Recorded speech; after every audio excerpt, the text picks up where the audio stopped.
गुरु शिष्य शिक्षा में आप सभी का स्वागत है। आज मैं फिर से रीजनिंग के पार्ट 2 में टॉप 3 क्वेश्चंस लेकर आया हूं, जो किसी भी कम्पिटिटिव एग्जाम्स में अगर आप बैठते हो तो इस तरह का क्वेश्चन रहता ही रहता है। तो ये क्वेश्चन सभी स्टूडेंट के लिए बहुत ज़रूरी है। तो चलिए शुरू करते हैं रीजनिंग का टॉप 3 क्वेश्चंस। और मैं जो ये बताऊंगा आपको वो बिल्कुल शॉर्ट ट्रिक पे, एकदम छोटे से, मतलब बिना कलम चलाए आप इस तरह के क्वेश्चंस को बना सकते हो। लेकिन अगर आपको पता नहीं रहता है तो ये सब क्वेश्चन बहुत ज़्यादा समय ले लेता है। तो एकदम बिल्कुल शॉर्ट ट्रिक के साथ मैं आपको बता रहा हूँ टॉप 3 क्वेश्चंस। तो चलिए शुरू करते हैं।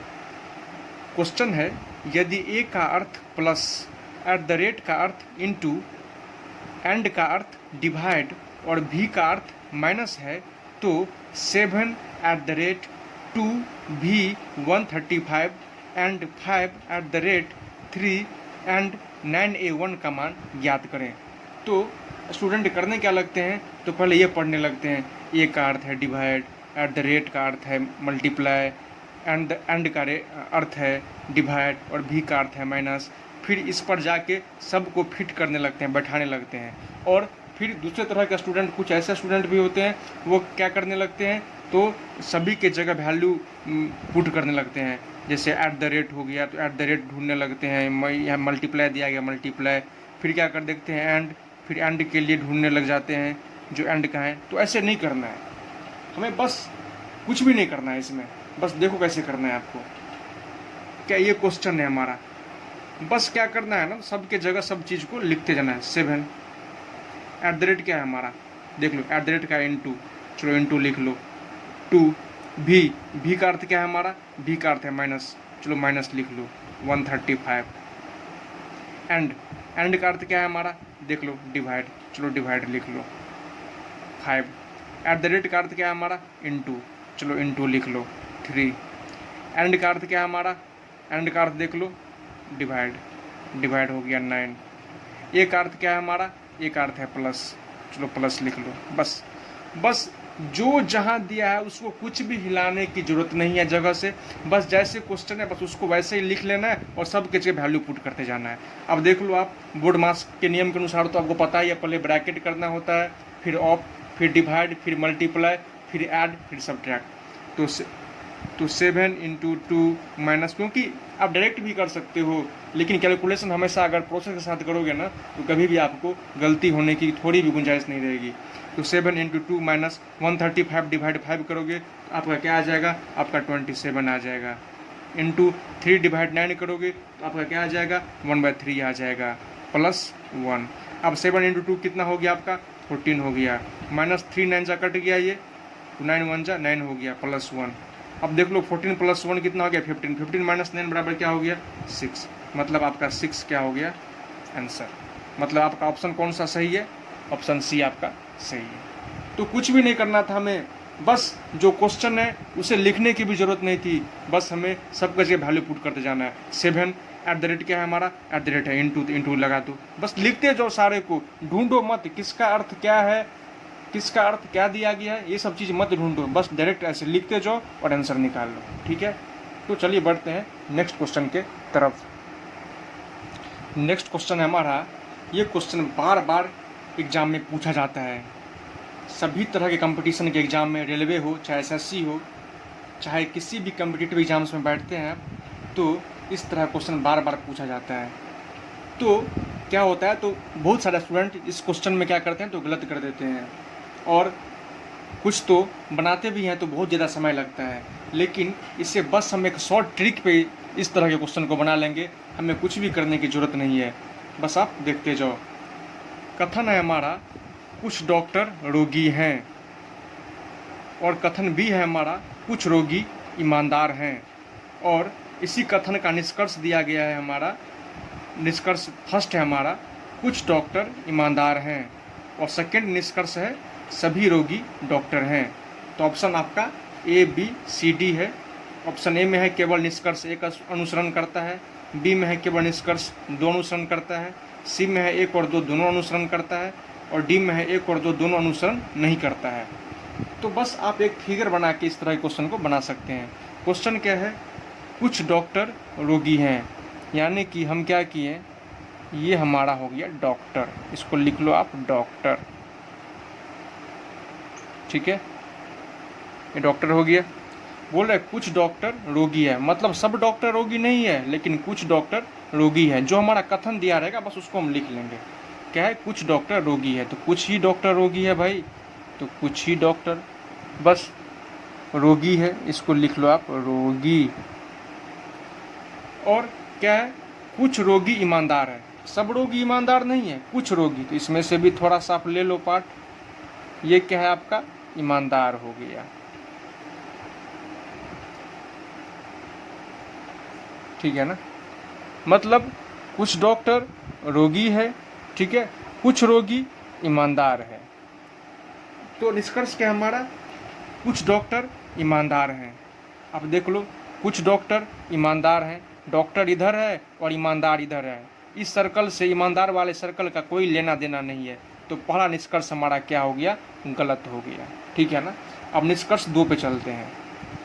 निष्कर्ष 2 क्या कर रहा है, सभी रोगी डॉक्टर हैं।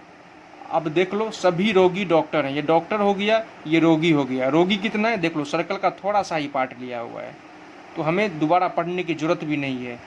मतलब कुछ ही रोगी डॉक्टर हैं, लेकिन क्वेश्चन क्या कर रहा है, सभी रोगी डॉक्टर हैं। सभी रोगी डॉक्टर रहता तो ये पूरा सर्कल पे रहता, लेकिन देख लो रोगी थोड़ा सा पार्ट है डॉक्टर का, तो ये भी लाइन हमारा क्या हो गया, निष्कर्ष गलत हो गया। तो आप ऐसा ऑप्शन देख लो जिसमें दोनों एक और दो दोनों अनुसरण नहीं करता है, तो डी ऑप्शन देख लो हमारा क्या है, 1 और 2 दोनों अनुसरण नहीं करता है, यही हमारा करेक्ट आंसर हो गया, आंसर हो गया ये हमारा। बस करना क्या था हमें, तो पूरा पढ़ने की जरूरत ही नहीं थी हमें क्वेश्चन को, बस हमें कथन देखना था और कथन को बस अप्लाई कर देना था। कुछ डॉक्टर रोगी हैं तो डॉक्टर बना लिया हमने, उसमें से क्या क्या थोड़ा सा रोगी निकाल लिया। कुछ रोगी ईमानदार हैं तो थोड़ा सा रोगी निकाल लिया, उसको ईमानदार में लिख दिया, ठीक है ना। तो पूछ रहा है जो निष्कर्ष है हमारा, कुछ डॉक्टर ईमानदार हैं। तो अब देख लो, ये डॉक्टर है, ये ईमानदार है, ये वाले सर्कल से इस वाले सर्कल का तो मेल ही नहीं है, तो ये गलत हो गया सीधा डायरेक्ट। दूसरा है सभी रोगी डॉक्टर हैं। अब देख लो, ये डॉक्टर है, ये रोगी है, बोल रहा है सभी रोगी डॉक्टर हैं, और सभी रोगी डॉक्टर रहता तो ये पूरा सर्कल पे रहता है रोगी, लेकिन नहीं, ये तो थोड़ा सा ही सर्कल में है, तो ये हो गया गलत हो गया। तो आपका ऑप्शन क्या हो गया, 1 और 2 दोनों अनुसरण नहीं करता, क्योंकि ना ही एक अनुसरण किया ना ही दूसरा अनुसरण किया, इसलिए ऑप्शन नंबर आपका डी हो गया। तो बस हम लोग बिना कलम उठाए चंद सेकंड में बना सकते हैं ये सब क्वेश्चन, ठीक है। बढ़ते हैं नेक्स्ट क्वेश्चन के तरफ। नेक्स्ट क्वेश्चन है हमारा, और इस तरह क्वेश्चन तो आपको पता है, बार बार कम्पिटिटिव एग्जाम्स में पूछा जाता है। क्वेश्चन है हमारा, यदि a = 1 b = 7 हो तो CUT बराबर क्या होगा। तो ये सब क्वेश्चन में भी विद्यार्थी बहुत ज़्यादा समय ले लेते हैं, लेकिन बस हम छोटे से ट्रिक पे ही इस सब को सॉल्व करते हैं, ठीक है ना। तो क्या करते हैं बच्चे, a = 1 है तो फिर BE करने लगते हैं, B A B 2, फिर E A B C D E 5 2 5 7 ऐसे करने लगते हैं, फिर CUT को ऐसे ही काउंट कर करके लिखने लगते हैं, लेकिन ये करने की हमें ज़रूरत ही नहीं है। मैं आपको आज एक दवाई का नाम बता रहा हूँ, वो दवाई बहुत ज़्यादा यूजफुल है आप लोगों के लिए, मतलब क्वेश्चन बनाने के लिए यूजफुल है वो दवा, ठीक है ना। उस दवा का नाम है कफिलोरुक्स, आप लिख लो CFILORUX।